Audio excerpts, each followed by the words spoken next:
Cristo, imitatona leolam, hallelujah, hallelujah, hallelujah, hallelujah.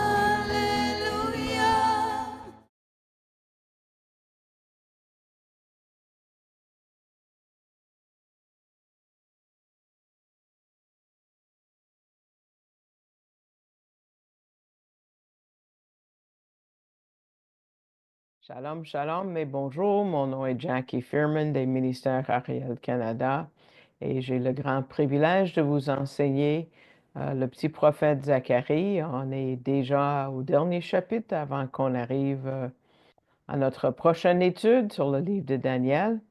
Euh, nous, je vous présente les enseignements du fondateur, M.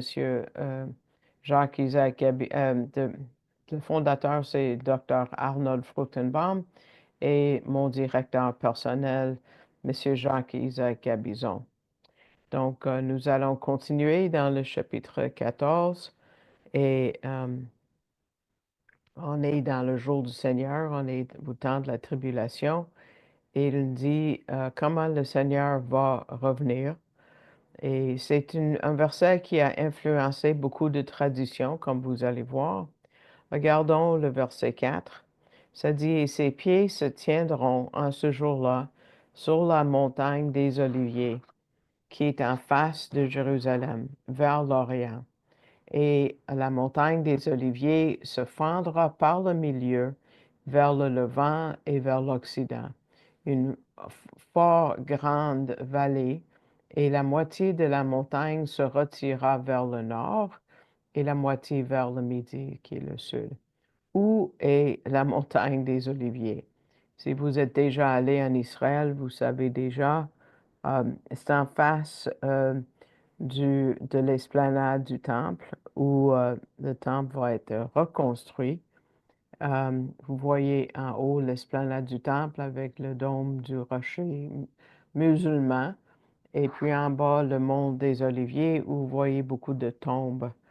Il y a une grosse cimetière et une des plus coûteux sur la planète parce que les Juifs connaissent la prophétie et veulent être les premiers à voir le Messie parce qu'ils savent que le Messie va être debout sur le mont des Oliviers.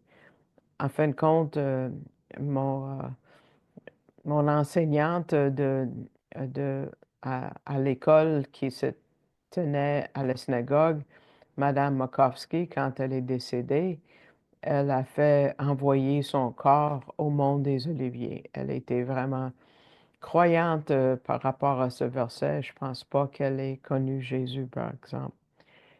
Et tout le monde est enterré avec les pieds face au temple pour que quand il viendra, il monte droite et ils n'ont même pas besoin de se tourner. Et il croit que cette partie de terre sur le mont des Oliviers est tellement pure, imaginez-vous, qu'aussitôt qu'on est enseveli là, vous êtes nettoyé de vos péchés. C'est pas pour rien qu'il y a presque plus de place là-dessus. Zacharie, le prophète, est enterré là, le prophète que nous étudions présentement. Comment est-ce que ça va avoir lieu? Ça dit que les pieds de l'Éternel vont être sur le mont des Oliviers. Les pieds de l'Éternel. Ça ne dit pas les pieds du Messie. Ça dit les pieds de l'Éternel. Les rabbins n'ont pas de difficulté à dire que les pieds de l'Éternel vont être sur la planète. On l'aurait cru, on l'aurait pensé, mais c'est comme si il n'y a plus de questions sur la pluralité ou peut-être même la Trinité ou surtout la divinité du Messie. Ils sont un. Et après cette grande description, regardons au verset 9, où il y a une partie du schéma qui vient le schéma, c'est Deutéronome 6.4. Écoute, ô Israël, le Seigneur Dieu est un seul Dieu. Regardez verset 9b, en ce jour-là, il y a un éternel et son nom sera un. le mot un ou Echad est dit deux fois. Pas le mot Yachid comme le mot qui veut dire un seul, comme le nez sur votre visage, ou comme on a dit en Zacharie 12:10, qui était attribué au Fils de Dieu, le seul Fils. Ici, c'est le mot Echad. Echad est un mot composé, comme la divinité est Père et Fils et Esprit. Dieu est un. Sur ce verset, le Talmud parle de l'unité de Dieu et dit que l'unité ne sera pas absolue jusqu'à la rédemption finale qui va avoir eu lieu ce jour-là. Il dit l'Éternel va être un. C'est tout à fait vrai parce que pour emprunter un mot de Paul en 1 Corinthiens 15, 28, Dieu va être tout en tout. Zacharie parle de ça. Notre Dieu est le Echad, le composé, que nous attendons depuis des siècles, même des 1000 ans, parce qu'il vient pour racheter le monde et établir l'ère messianique. Euh, L'ère messianique va être possible parce que les trois offices du Messie vont être accomplis. D'abord, prophète, qui parle de sa mort, de prêtre, qu'il est présentement notre grand prêtre au ciel, qui parle de son ministère après la résurrection, et finalement roi, parce qu'à ce moment-là, comme Zacharie dit, ses pieds vont rester là, et l'Éternel, verset 9, sera roi sur toute la terre. Le Targum, c'est-à-dire la version araméenne, euh, dit que c'est à ce moment que le royaume de l'Éternel sera révélé. Un autre rabbin dit qu'on va tous pouvoir prononcer le nom de Dieu. Présentement, on dit Yahvé ou Jéhovah, mais là, ça va être prononcé comme il faut. Bon, on ne sait pas. Le Talmud témoigne que la vraie prononciation a été perdue environ 40 ans avant la destruction du temple. Ça, c'est quand? C'est quand Jésus est mort et ressuscité, et que ça a été plus prononcé après ça. Et le dernier à le prononcer était le grand prêtre à cette époque-là. Et ils disent que certains rabbins médiévaux disent que finalement, à cette époque en Zacharie, on va pouvoir le prononcer de nouveau. Mais Zacharie est tellement excité que quand il voit cette grande victoire, regarde ce qu'il dit au verset 5 à la fin. Il dit, et l'Éternel, mon Dieu, viendra, et tous les saints avec toi. Mon Dieu, wow, on voit que c'est spécial pour lui. Et comme Thomas, qui a eu de la difficulté à croire, mais quand il a vu et quand il a su, quand il s'est rendu compte qui était Yeshua, il a dit, mon, mon Seigneur et mon Dieu, dans l'évangile de Jean. C'est intéressant de penser que Zacharie et Thomas ont vu la même chose, les mains percées de Yeshua. La réaction de Zacharie suit le moment quand tous vont regarder vers celui qu'ils auront percé. Donc, et la réaction de Thomas, c'est quand il a vu ses mains. Donc, des mains percées de Dieu, M. Gavison dit, jusqu'à nos cœurs percés. Quel moment! Ça va être pour les deux. Aussi, on se rappelle dans Zacharie 12:10, ils vont regarder vers moi qu'ils auront percé. Mais ils vont pleurer pour lui. Il y a moi et lui. Mais le moi et le lui sont le Echad de Zacharie 14:4. On ne peut pas dire qui est Dieu et qui est le Messie parce qu'ils sont dans ce composé, cette unité de Echad. Et les derniers mots de verset 9 sont les deux derniers mots du Shema, le Seigneur est un, comme si la prière éternelle d'Israël est finalement répondue ici. Parce que moi, je disais comme petite fille cette prière 2 fois par jour. Regardons encore la description de sa venue au verset 4. Ça dit le mont des Oliviers, qui est face à Jérusalem, dans l'est. Le mot pour est est Kedem. Euh, Certains pensent que le mot à la racine de Kedem, c'est le mot Kadam, qui veut dire confronter. Euh, quand, Comme quand Job a dit, les jours d'affliction m'ont confronté. En Zacharie, Yeshua vient consoler et juger les nations du monde dans la grande vallée qui est formée entre, qui est la vallée entre Jérusalem et le mont des Oliviers, c'est la vallée Cédron. La vallée Cédron va de nord en sud et la partie qui est juste vis-à-vis et la ville de Jérusalem et le mont des Oliviers, Dr. Fortenbaum dit, et la vallée de Jéhoshaphat. Et il y a un nom spécial pour cette partie de la vallée Cédron. Et c'est là, comme on voit en Matthieu 25, que Jésus va séparer les boucs et les brebis. Donc, ça nous rappelle que l'Éternel vient de chez lui et puis pour établir son royaume. Il reviendra à la même place qu'il a quittée en Acte 1:11, comme les disciples qui regardaient son départ. Ils ont vu deux anges. Les deux anges ont dit, Hommes de Galilée, pourquoi vous tenez-vous ici, regardant vers le ciel? Ce Jésus qui a été élevé d'avec vous dans le ciel viendra de la même manière que vous l'avez vu s'en allant au ciel. Puis ils revinrent à Jérusalem de la montagne appelée Olivette. Donc, en Zacharie, il revient à la même montagne. Euh, Dans notre prochaine étude, on va voir d'autres détails. Ça, c'est dans 2 semaines, comment le mont Moria, le mont Sion, devient la plus haute montagne sur la planète. Et on va voir un genre de signe de rédemption parce qu'on va voir comment la vallée, le temple, M. Gabizon dit, forment une croix.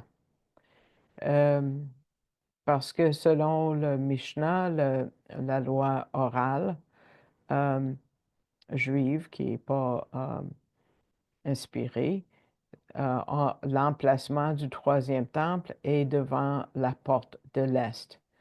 Encore là, la loi orale juive dit que le prêtre qui brûle la vache rousse se tient au sommet du mont des Oliviers et prend sa direction, regardant directement la porte du Hékal, ça c'est le temple, au moment du jet de sang. Donc, cet emplacement sur le mont des Oliviers est face à la porte de l'Est qui donne accès direct au lieu saint des saints. C'est vis-à-vis ce qui a l'air d'être le haut et le point central sur le mont des Oliviers. Et c'est là exactement où Jésus reviendra. Je vous ai déjà parlé que c'est facile de parler des types, mais quand nous avons un type, il faut nécessairement avoir un antitype. Jésus est l'antitype. Si les types se pointent vers quelqu'un d'autre, c'est Jésus l'antitype. Et puis, il est l'antitype de la vache rousse ici. Il vient du ciel, il reste là et ça fait fendre la montagne en deux. Wow, ça va être spectaculaire. Monsieur Gabizon dit que la porte de l'Est est aussi symbolique. C'est la porte par laquelle David est entré à Jérusalem quand il est revenu de l'exil après l'insurrection de son fils Absalom. C'est aussi à la porte de l'Est, selon la tradition, qu'on chante le psaume 118, le Hallel. C'est ce qu'ils ont chanté quand Jésus est entré à Jérusalem, où les gens avaient chanté Béni soit celui qui vient au nom du Seigneur, Hosanna au plus haut. Ça, c'est Matthieu 21:9, mais vous connaissez le verset. Mais ici, dans Zacharie, le Seigneur revient la deuxième fois, et cette fois-ci, il vient pour rester. On sait que la montagne des Oliviers va se diviser en deux et il va y avoir une vallée de jugement. Dr. Fruchtenbaum dit que c'est dans la vallée Cédron, comme j'ai dit tantôt, vis-à-vis le temple et le mont des Oliviers. Donc, c'est exactement la vallée du jugement dont parle Joël le prophète. Regardons chapitre 3 de Joël, verset 2.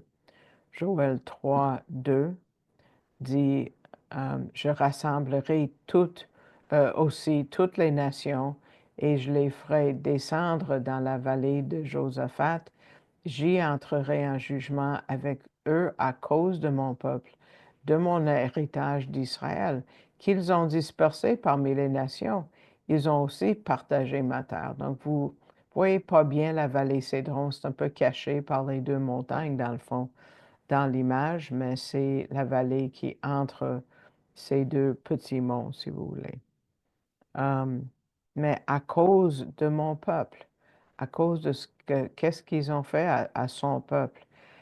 Cet événement est décrit dans plus de détails au Matthieu 25, tout de suite après la tribulation, parce que le récit à Matthieu 25 nous situe à la même place que Zacharie et Joël quand il dit à Matthieu 25, 31, quand le Fils de l'homme vient dans sa gloire et tous ses saints avec lui.